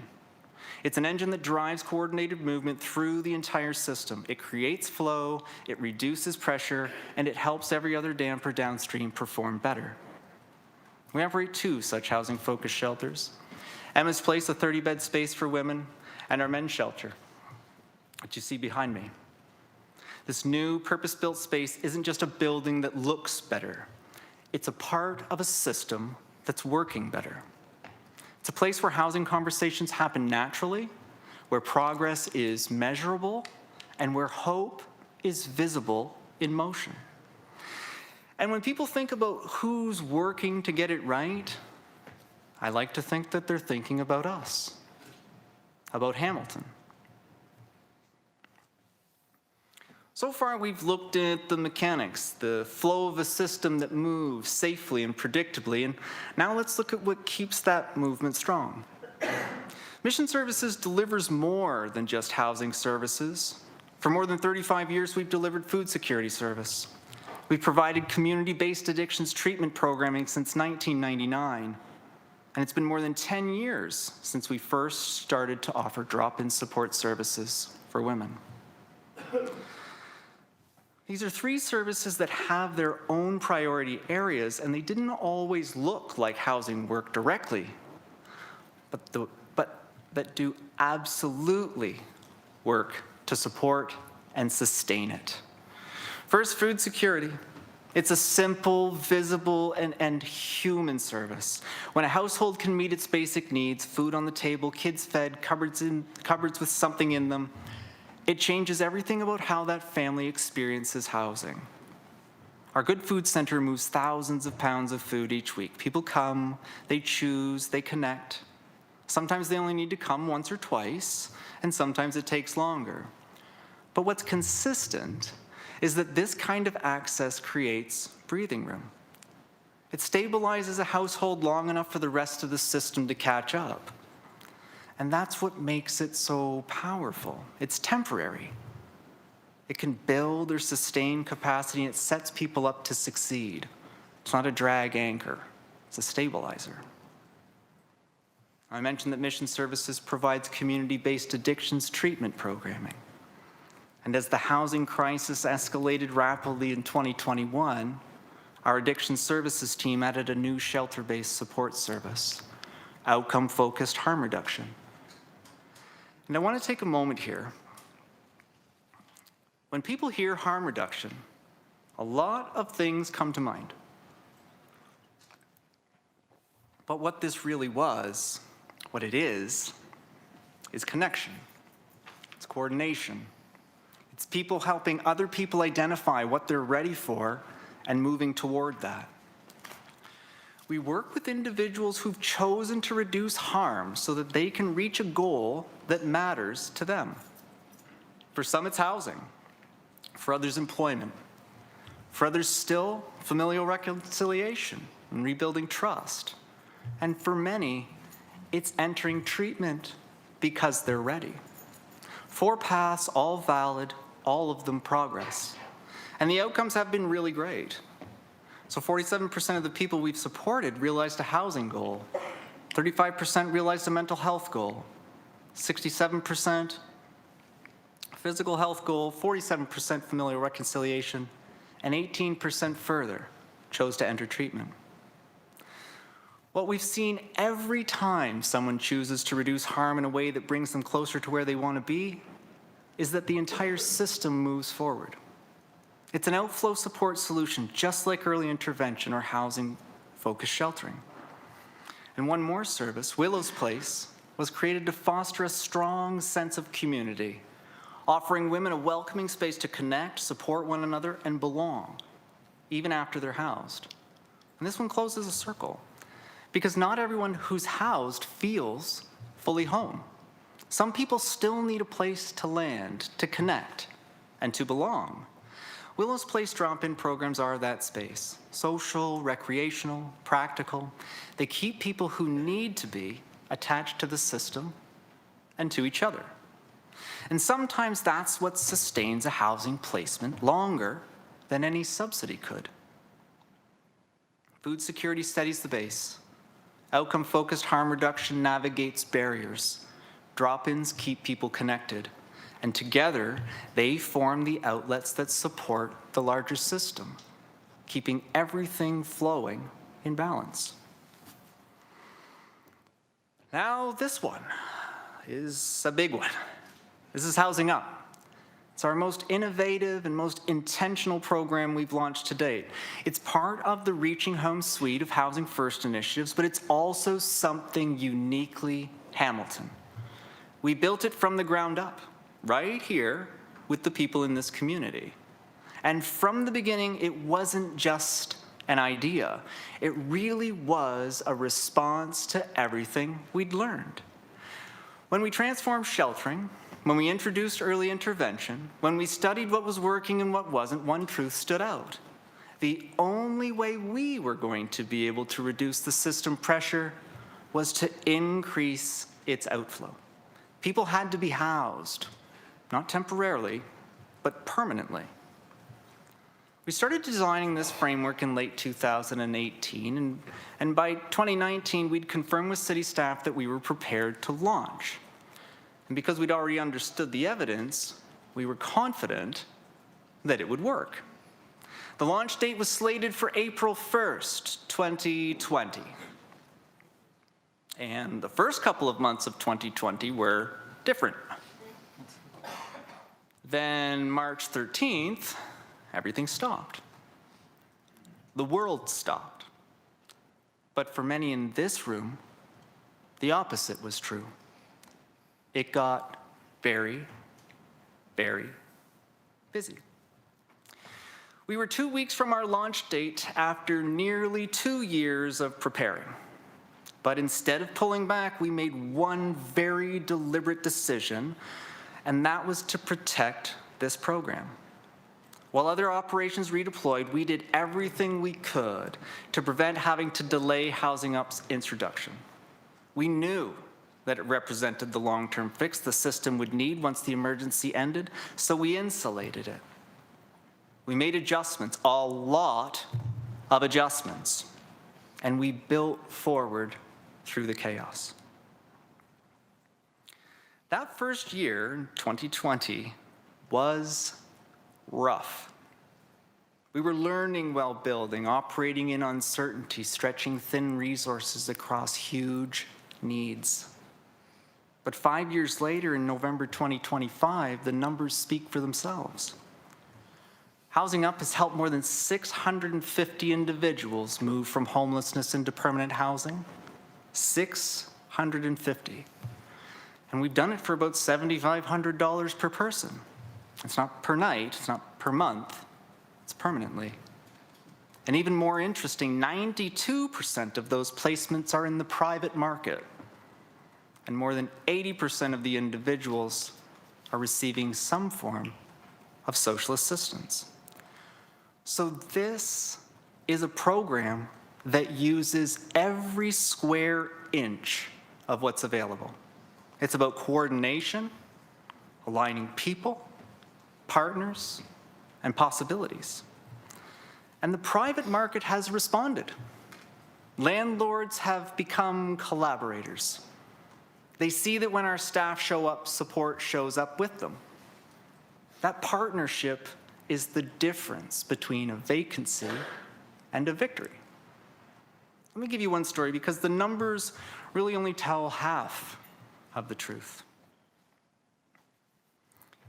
We met Ron in the summer of 2021. It was well into the pandemic and after a long descent that had started with a lost job, then a lost home, and eventually a year of homelessness. Like so many people who find themselves in the housing and homelessness system for the first time, Ron arrived proud, overwhelmed, and unsure of how he had ended up there at all. When he connected with Housing Up, he was clear about one thing. He needed a place of his own if he was ever going to get better. The market was tight. His confidence was low, and the barriers were very real. Income, personal history, health. But with support, he kept moving. After about 6 weeks, he secured a small bachelor apartment downtown. It was not perfect, but it was his. And the transition back to housing still wasn't easy. Like many people leaving shelter after a long period of instability, those first few weeks felt very uncertain. But he did work to maintain his connections, stayed engaged, and slowly he regained the stability he'd been missing. A few months later, a rent-geared-to-income unit became available through City Housing. And by then, he felt really ready for it. And when he moved, he felt home. But here's the part that matters for the system. When Ron left that bachelor unit behind, his private landlord called us and said, "We trust you. Can you find us someone just like Ron?" You see, his success didn't just stabilize his own life. It opened a door for someone else. One person housed up, another person backfilling that vacancy, another person able to access a new emergency space, and no vacancy loss for our landlord partner. And that's pretty good outflow. That's coordinated access when it's working the way it's meant to. Each success making room for the next. That's kind of functional zero in motion, not theory, not aspiration. It's a working proof that flow can be managed when every part of the system does its job. And this model scales. So yes, when we talk about innovation in Hamilton, this is it. A model that providers in other cities have called to ask about, a solution we've presented across Canada, and this year, on Canada Day, we presented in Washington, D.C. at the National Alliance to End Homelessness Conference. I think that we got to represent Canada on Canada Day might have been a coincidence, but people wanted to hear about Hamilton, and they wanted to know how we were doing this. So 5 years on, the engine is running. That system is moving, and every person who's found their way home is proof that it works. This is Hamilton innovation. This is Housing Up. So now we can take a breath, or I can, at least. Because everything we've talked about, every damper, every valve, every innovation has helped get us here. This is what 10 years of movement looks like. In 2015, we were still learning how to manage inflow. Coordinating access was an idea, a plan on paper. Shelters were still full, but they were focused on survival, not exits. Early intervention didn't exist. Housing First programs were limited, narrow, and hard to scale. And most of our outflow relied on emergency responses rather than a coordinated strategy. Now looking at 2025, early intervention is resolving homelessness experience before they deepen. Housing-focused sheltering has become a system norm, not an exception.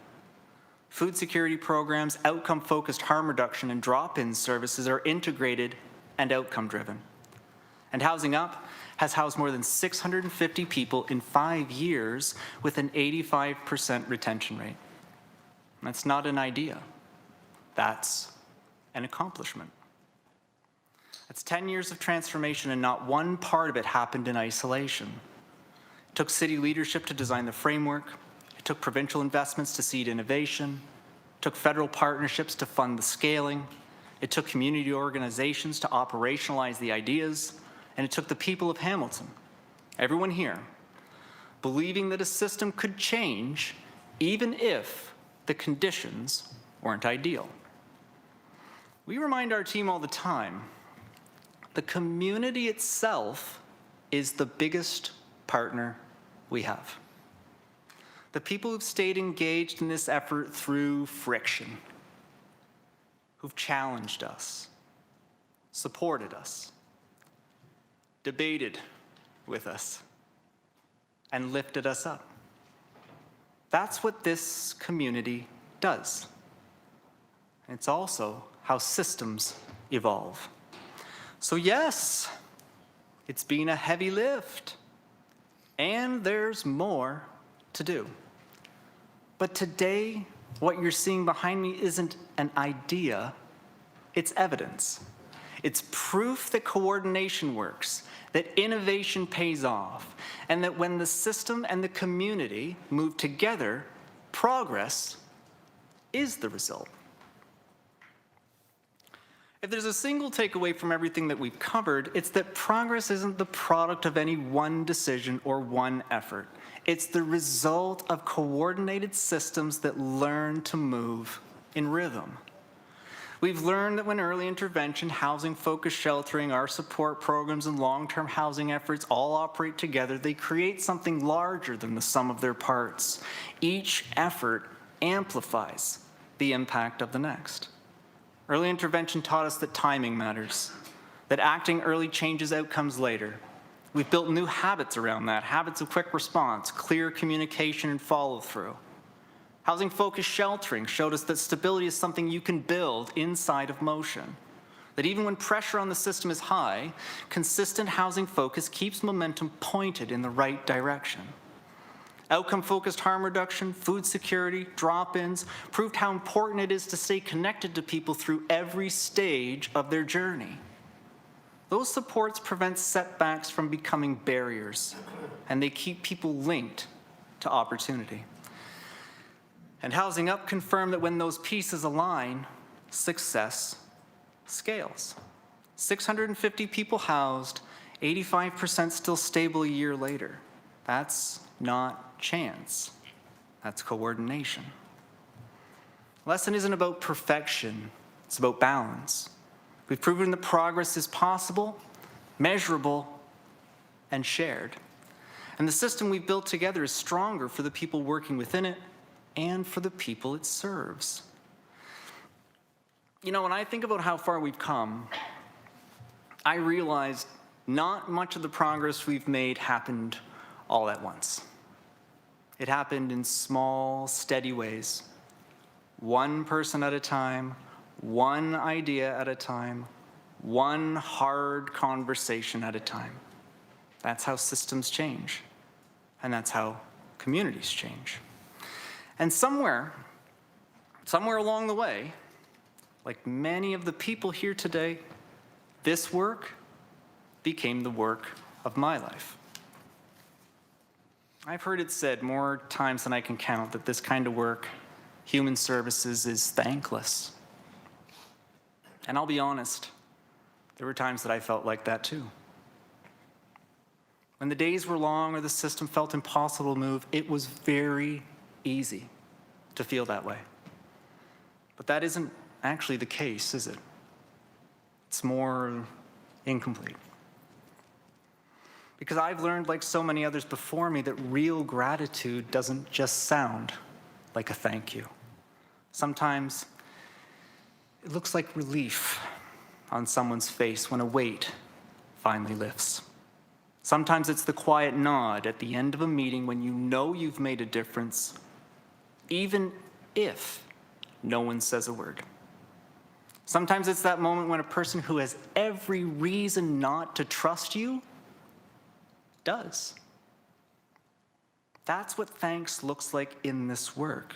It's constant. You just have to know how to see it. So when I look around this room today, what I see, truly, is thanks. Thanks for the effort that's been made, thanks for the commitments that have been sustained, and thanks for the compassion that keeps communities moving forward. Everyone here cares. Everyone here is rooting for better outcomes, for better systems, and for better days.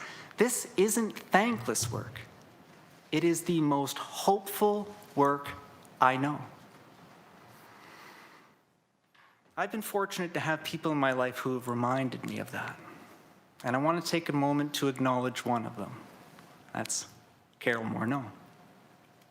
Carol has dedicated over 30 years to this community, shaping not just programs, but possibilities. And for nearly 10 of those years, I had the privilege of working alongside of her. Her leadership, her patience, and her belief in people, all people, have helped build the foundation we stand on today. So Carol, thank you. Thank you for reminding us all that compassion is a kind of infrastructure too. And as I thought about how I'd close, I almost immediately thought about everything else that we still need to do. But we've talked a lot about that and what still needs to be done. And of course, there is plenty. But today isn't about the distance still to travel. It's about pausing long enough to recognize how far we've already come and to appreciate all of the hands that have helped move us forward. Every single improvement we've talked about, every early intervention, every housing placement, every life steadied by support exists because someone chose to care a little more, to stay a little longer, and to try one more time. That's not just perseverance, that's hope in action. Hope for us isn't abstract, it's practical. It shows up in the steady rhythm of people doing their jobs well, quietly, and consistently. We may not build new housing every day, but every day we build trust. We build connections. We build a stronger community. And that's progress too. This community refuses to believe things can't get better. And no one here is known for giving up. Not the people in this room, not the people in this system, and not the people of Hamilton. So on behalf of the team at Mission Services, and on behalf of everyone who believes in this work or in someone who does it, thank you.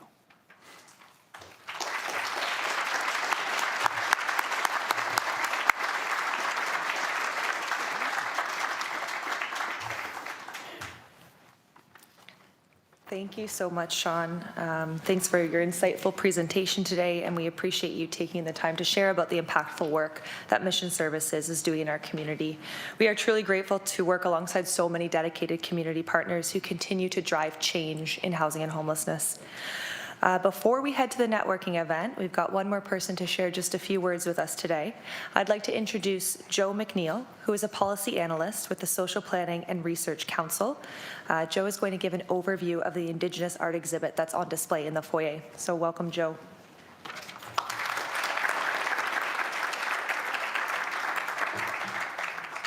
Thanks, Fran, for the introduction. Good afternoon, everyone. I'm Joe McNeil, and I'm a social planner with the Social Planning and Research Council of Hamilton. I'm happy to be here today to speak about the interactive advocacy art exhibit entitled Home Is. This project is a collaboration between Native Women's Center, the Social Planning and Research Council of Hamilton, known as SPRC, and the City of Hamilton. It was also supported by one of our wonderful placement students, Renee Gregory from Wilfrid Laurier University's MSW program, but unfortunately, Renee is not able to be here today because she had class to attend. This project has been slowly and steadily coming together over the past few months around a simple but powerful idea, that people's stories, perspectives, and experience matter. This project is rooted in storytelling.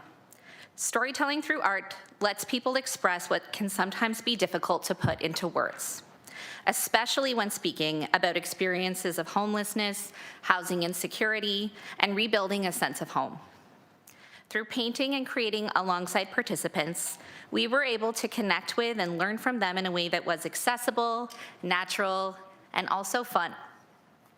This project reminds us that reconciliation includes supporting Indigenous-led solutions to housing needs. Both within Hamilton and across the country, the stories shared through this artwork highlight ongoing calls to action and the need for community building that honors Indigenous rights, culture, and knowledge. They also point to a responsibility to ensure Indigenous housing is safe, stable, and self-determined. One thing that sets this project apart is that participants are not just subjects in a study. They are storytellers, and they are artists. Our role was to help create a space where they could share their experiences, hopes, and calls to action in their own way. The result is an exhibit that teaches us about what home means: safety, belonging, culture, family, and challenges all of us across sectors to think about how we can help secure the right to home and housing for all. This collaboration also reflects the role that SPRC has played in Hamilton for almost 60 years. We serve as a point of connection for various interests, helping our community to understand and interpret data, listening and amplifying community voices, and supporting collaborative action.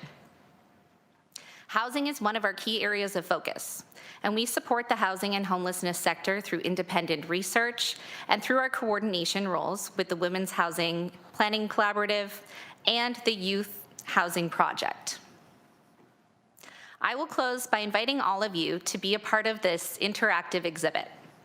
During the networking session of today's event, you can not only view the artwork, but you can also accept the invitation it evokes to pause, reflect, and take responsibility for building a city where everyone has a home.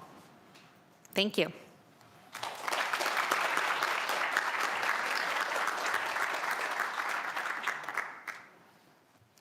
Thank you so much, Joe, for taking the lead on this initiative. And thank you especially as well to the Native Women's Center and the Indigenous artists who so generously are sharing their lived experiences with us through the art today.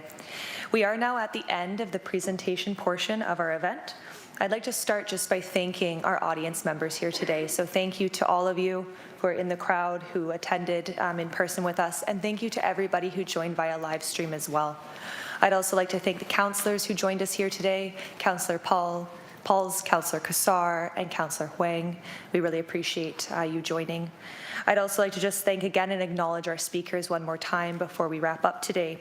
So thank you to Mayor Horvath, to City Manager Marnie Clucky, to Anthony Passarelli from CMHC. Thank you also to Joanna Manganello from Licensing and Bylaw. Thank you to Michelle Baird of Housing Services. Thank you to Housing Secretariat, to Alexandra and to Gloria for your presentation. And thank you to Sean McKeegan of Mission Services, and again to Joe McNeil of the SPRC. We really appreciate you joining us here today and to recognize and acknowledge just some of the work that is happening across our community here at the City of Hamilton. As mentioned, we invite you to join us now for networking in the foyer. We have some light refreshments. We have exhibitors set up, and we have the Indigenous art exhibit. The art exhibit as well, it's really wonderful. When you look at the artworks, there are artist statements with reflections and information to read. So Joe's done a really good job of working with that group to create something really interactive and thought-provoking. So please join us today outside. Thank you again for joining us for National Housing Day at the City of Hamilton.